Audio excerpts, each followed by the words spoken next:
আসসালামু আলাইকুম। আজকে ধ্বনি ও বর্ণ সম্পর্কে আলোচনা করার চেষ্টা করব। তো ধ্বনি আর বর্ণ। ধ্বনি কি? ধ্বনি মানে আমরা যে আওয়াজ করি, এই আওয়াজ মানে এটা যে সরোয়া এটা মুখের যে উচ্চারিত ব্যবহার বা আওয়াজ ও এইগুলো ধ্বনি। মানে মুখ থেকে যে শব্দগুলো আওয়াজটা বের হয়, সে আওয়াজটাই ধ্বনি। আর ধ্বনির লিখিত রূপ বর্ণ। মানে আওয়াজটা ধ্বনি, আর এই যে যে আওয়াজটা যে লিখি, আমি বলি অ, তো এটা যে আবার লিখি সেটা বর্ণ। তো আমরা আজকে সেটা একটু দেখার চেষ্টা করব ইনশাল্লাহ। তাহলে আমরা কি পাইলাম? ধ্বনির লিখিত রূপ বর্ণ। তো ধ্বনি কি? মানুষের বাক প্রত্যঙ্গ। মানুষের বাক প্রত্যঙ্গ, যেমন আমরা যদি বলি যে কণ্ঠনালী, কণ্ঠনালী, মুখ বিহাবর, জিহ্বা, আলজিভ, কোমল তালু, তারপরে কি শক্ত তালু, দাঁত, মাড়ি, চেয়াল, ফুসফুস, নাক, ফুসফুস, নাক, ঠোঁট, এর সাহায্যে এর সাহায্যে এর সাহায্যে উচ্চারিত আওয়াজকে ধ্বনি বলে। তাহলে আমরা এটা বুঝলাম যে মানুষের বাক প্রত্যঙ্গ মানে এখান থেকে এখান পর্যন্ত, মানুষের এখান থেকে এখান পর্যন্ত, এর ভিতর থেকে যে উচ্চারিত হয়, এর অঙ্গ প্রত্যঙ্গের মাধ্যমে যে উচ্চারিত হয় সেটাই কি? ধ্বনি। তো আবার ধ্বনি নির্দেশক চিহ্নকে বলে বর্ণ। বর্ণের সাহায্যে ধ্বনির লিখিত রূপকে প্রকাশ করা যায়। মানে আমরা যেটা লিখব, আমরা যে বলতেছি সেটা লিখিত রূপে কি? বর্ণ। তাহলে আমরা কি পাইলাম? যে বর্ণের সাহায্যে ধ্বনির লিখিত রূপ প্রকাশ করা যায়। তাহলে ধ্বনি কয় প্রকার? ধ্বনি তো দুই প্রকার। স্বরধ্বনি, ব্যঞ্জনধ্বনি। এটা তো এগুলো লিখবো না, আমরা সামনে আগাই। তো স্বরধ্বনি কি সেটা আমরা দেখি। স্বরধ্বনি আর ব্যঞ্জনধ্বনি। স্বরধ্বনি হচ্ছে 11টি, আর ব্যঞ্জনধ্বনিটি 39টি। এই মোট 50টি বর্ণ। তাহলে এই মোট 50টি বর্ণ। তো আমরা স্বরধ্বনি কয়টা লিখে ফেলি।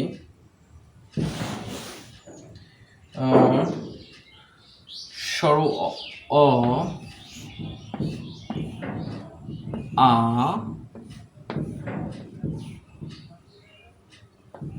সি, দীর্ঘী, রি,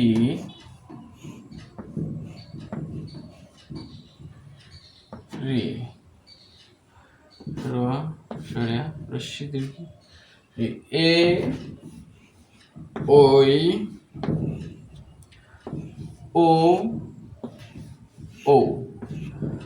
1 2 3 4 5 6 7 8 9 সরোয়া 1 2 3 4 5 6 7 8 9 সরোয়া রস্যি দীর্ঘী। আচ্ছা, রস্যু দীর্ঘ, রস্যু দীর্ঘ, তারপরে রি, রি, রি, এ ওই ও ও। তাহলে আমরা পাইলাম স্বরবর্ণ এই 11টি। স্বরবর্ণ 11টি। তো ধ্বনি দুই প্রকার, স্বরধ্বনি, ব্যঞ্জনধ্বনি। আর এটা হচ্ছে একটা যে উচ্চারণকালে সময়ের স্বল্পজাত দৈর্ঘ্য উচ্চারণ অনুসারে দুই ভাগ, মানে রস্বীস্বর আর দীর্ঘস্বর। মানে এই কয়টা ভাগটা আবার দুই ভাগে ভাগ করছে ব্যঞ্জনধ্বনিকে, যে একটা হচ্ছে কম স্বর আর একটা হচ্ছে বেশি স্বর। মানে রস্বীস্বর যে কম, রস্বস্বর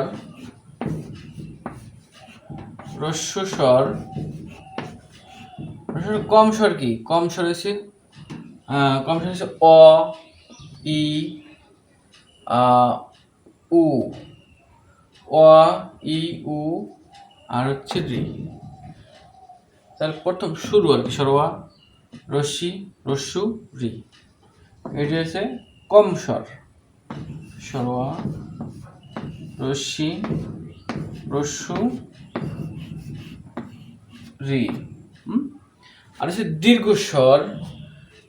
আমরা জানি যে দীর্ঘস্বর 7টি, 7 8 4 11টি। দীর্ঘস্বর কয়টি?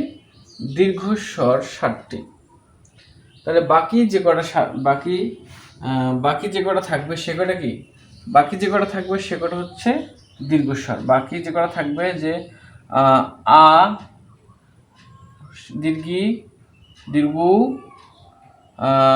এ, ওই, ও, ও, বাস। বাকি কটা কি? দীর্ঘস্বর।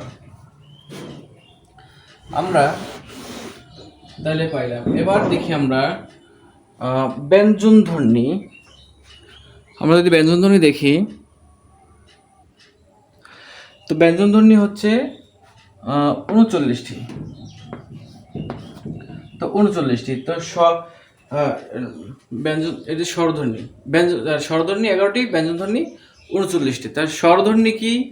স্বরধ্বনিটি হলো মানে যে সকল ধ্বনি উচ্চারণের সময় ফুসফুস তাড়িত বাতাস বেরিয়ে যেতে পারে, মুখ বিহব্বরের কোথাও কোনো বাধা প্রাপ্ত হয় না, বাধা পায় না, সেটাই কি? সেটাই হচ্ছে স্বরধ্বনি। আর ব্যঞ্জনধ্বনি হচ্ছে কয়টি? 49টি। আমরা যদি দেখি ব্যঞ্জনধ্বনি 49টি, যদি আমরা লিখে ফেলি আমাদের জন্য সুন্দর হবে। সেটা হচ্ছে সকাকারী সাজাই ফেলি। অল্প প্রাণ,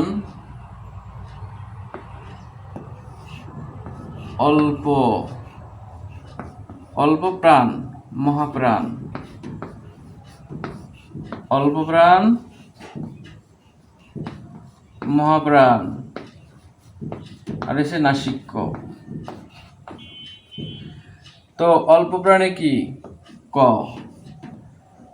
মহাপ্রাণে খ, গ, ঘ, ও। আচ্ছা, এই যে অল্প প্রাণ এবং মহাপ্রাণ, মানে আমাদের যে এই যে ক হচ্ছে কি? অল্প প্রাণ, আর খ মহাপ্রাণ, আবার গ অল্প প্রাণ, আবার গহ কি? মহাপ্রাণ। এরপরে এই যে এই কাতারে যে কয়টা থাকবে, এই কাতারে যে কয়টা থাকবে সেটা হবে আবার অঘোষ। আচ্ছা, ওটা পরে লিখি একটু। তাহলে আমরা কি লিখলাম? যে অল্প প্রাণ, মহাপ্রাণ, অল্প প্রাণ, মহাপ্রাণ। আচ্ছা আচ্ছা, এই কয়টা কি হচ্ছে? এই কয়টা হচ্ছে আমাদের কণ্ঠমূলীয়। এই কয়টা, এই ক, খ, ঘ, ঘ, উম কয়টা কণ্ঠ দিয়ে বের হয়। তাহলে এই কয়টা হচ্ছে কণ্ঠস্থ বর্ণ। কণ্ঠস্থ বর্ণ কি? ক, খ, ঘ, ঘ, উম। এই কয়টা কি? আবার ক অল্প প্রাণ, খ মহাপ্রাণ, গ অল্প প্রাণ, ঘ মহাপ্রাণ। এর ভিতরে আবার উম, এই অল্প প্রাণ মহাপ্রাণে এটা হচ্ছে অঘোষ, অঘোষ। আর এই কয়টা হচ্ছে ঘোষ। তাহলে আমরা পাইলাম, তাহলে অঘোষ ক কি? অল্প প্রাণ অঘোষ ধ্বনি। খ মহাপ্রাণ অঘোষধ্বনি, গ অল্পপ্রাণ ঘোষধ্বনি, গহা মহাপ্রাণ ঘোষধ্বনি, নাসিক্যবর্ণ ঘোষধ্বনি। তো এইটু যদি আমরা বুঝি, পরেরগুলো একই সিরিয়ালে থাকবে। পরেরগুলো যদি, এরপরে কি আছে, চ ছ জ ঝ নিয়, চ ছ জ ঝ নিয়, এটা হচ্ছে তালেব্য বর্ণ। তালেব্য বর্ণ, তালেব্য বর্ণ কি, চ ছ জ ঝ নিয়,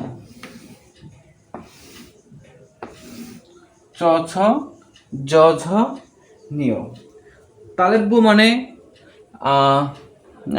তালু, তালু, তালু থেকে উচ্চারিত হয় চ ছ ঝ ঝ নিয়। চলে চ কি অল্পপ্রাণ, হ্যাঁ অল্পপ্রাণ ঘরে আছে, ছ মহাপ্রাণ, জ অল্পপ্রাণ, ঝ মহাপ্রাণ, নিয় নাসিক্য বর্ণ। এরপরে আছে কি, চ ছ ঝ ঝ নিয়, এরপরে আছে ট ঠ ঢ ঢ ন, ট ঠ ঢ ঢ ন, এটা হচ্ছে মূর্ধন্য বর্ণ, মূর্ধন্য বর্ণ কি, ট ঠ ড ঢ ন, ট ঠ ড ঢ মূর্ধন্য। তাহলে ট ঠ ঢ ঢ মূর্ধন্য কি, মূর্ধন্য বর্ণ। মূর্ধন্য মানে কি, তালু আর দাঁতের মূর্ধন্য জায়গায় উচ্চারিত হয় ট ঠ ড ঢ ন, মানে এটা কিন্তু তালুতেও না আবার দাঁতেও না, এই জন্য কি এটা মূর্ধন্য ধ্বনি। আচ্ছা, এরপরে যদি থাকে ট ঠ ঢ ঢ ন, এর পাশে প ফ, পয়ের সিরিয়াল, পয়ের সিরিয়াল কি, না ত ত থ ক চ ট, তারপরে কি ত থ দ ধ ন, এটা দন্তধ্বনি, ত থ দন্তধ্বনি, দন্ত, ত থ দ ধ ন, এটা কি দন্তধ্বনি। তারপরে সে প ফ মানে ওষ্ঠধ্বনি, ঠোঁটের ঠোঁট দিয়ে যেটা উচ্চারিত হয়, প ফ ব ভ ম, এই 25টিতে বর্ণ গেল। তাহলে এখন যদি আমরা বলতে পারি যে ম কি, ম হচ্ছে নাসিক্য, ট অল্পপ্রাণ অঘোষধ্বনি, আবার ড অল্পপ্রাণ ঘোষধ্বনি, ট অল্পপ্রাণ ঘোষধ্বনি। তাহলে এরপরে আমরা দেখব যে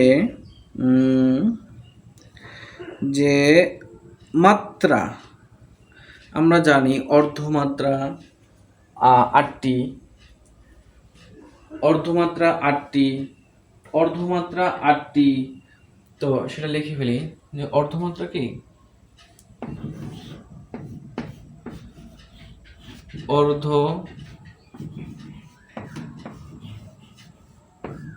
অর্ধমাত্রা, অর্ধমাত্রা কয়টি, অর্ধমাত্রা, আরেকটা হচ্ছে কি মাত্রাহীন, মাত্রাহীন, আর হচ্ছে পূর্ণ মাত্রা, পূর্ণ মাত্রা।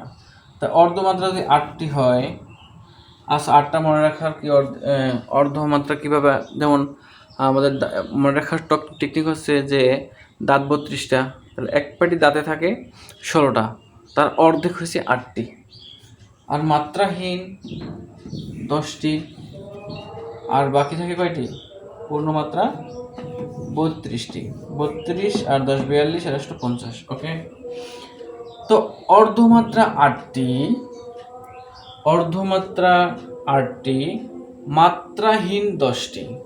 তো অর্ধমাত্রা 8টি কি কি? এটা হচ্ছে অর্ধমাত্রা 8টি, স্বরবর্ণে কয়টি? স্বরবর্ণে একটি, স্বরবর্ণে একটি, সেটা হচ্ছে রি, রি অর্ধমাত্রা। আর একটি গেল, আর বাকি 7টি কি? স্বরবর্ণে, ব্যঞ্জন বর্ণে, বাকি 7টি ব্যঞ্জন বর্ণে। আর মাত্রাহীন, মাত্রাহীন কয়টি? মাত্রাহীন হচ্ছে 10টি। মাত্রাহীন 10টি কি কি? এর মধ্যে স্বরবর্ণ থেকে এ, ওই, ও লিখি ফেলি। এ কয়টি? 4টি। এ, ওই, ও। আর বাকিটা কি? বাকিটা হচ্ছে পূর্ণমাত্রা। তাহলে 4 আর 1 5, 5 আর পূর্ণমাত্রা তাহলে কয়টি? 6টি। পূর্ণমাত্রা 6টি। কি থাকে? সরোয়া, সরেয়া, রস্যি দীর্ঘি, রস্যু দীর্ঘ, বাস প্রথম 6টাই সরোয়া, সরেয়া, রস্যি দীর্ঘি, রস্যু দীর্ঘ। এই 6টি কি? পূর্ণমাত্রা। এরপরে অর্ধমাত্রা তো 8টি। হ্যাঁ, অর্ধমাত্রা কয়টি? অর্ধমাত্রা 8টি। তাহলে আমরা দেখি যে খগন, থতপস কি? অর্ধমাত্রা হচ্ছে খগন, খ গ মূর্ধন্য ন। লিখি ফেলি কয়টি হবে এখানে? 7টি। খ গ মূর্ধন্য ন, খগন, থত,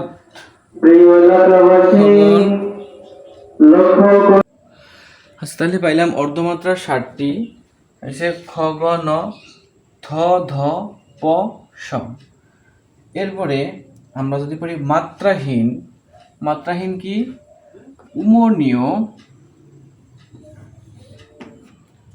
উমনীয়,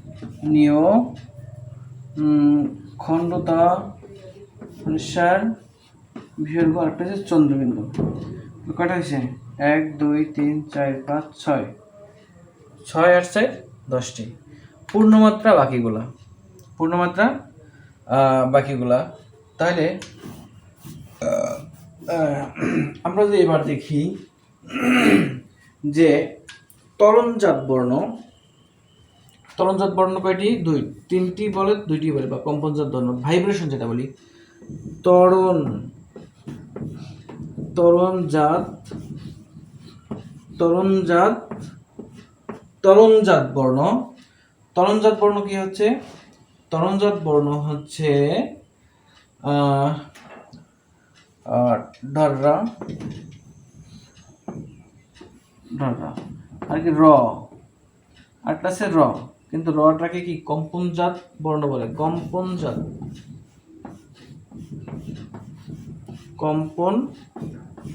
কম্পনজাত হয়েছে, কম্পনজাত হয়েছে র। আর পরশ্রয়ী, পরশ্রয়ী বর্ণ কি? যেটার কোনো আশ্রয় নাই, অন্যর পরশ্রয়ী, পরশ্রয়ী বর্ণ কি? যেটা কোনো আশ্রয় নেই।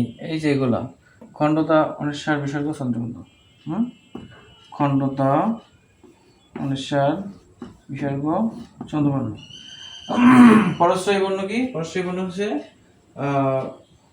খণ্ডতাও কিন্তু আশ্রয় আছে, অনিশ্বর, বিসর্গ, চন্দ্রবিন্দু।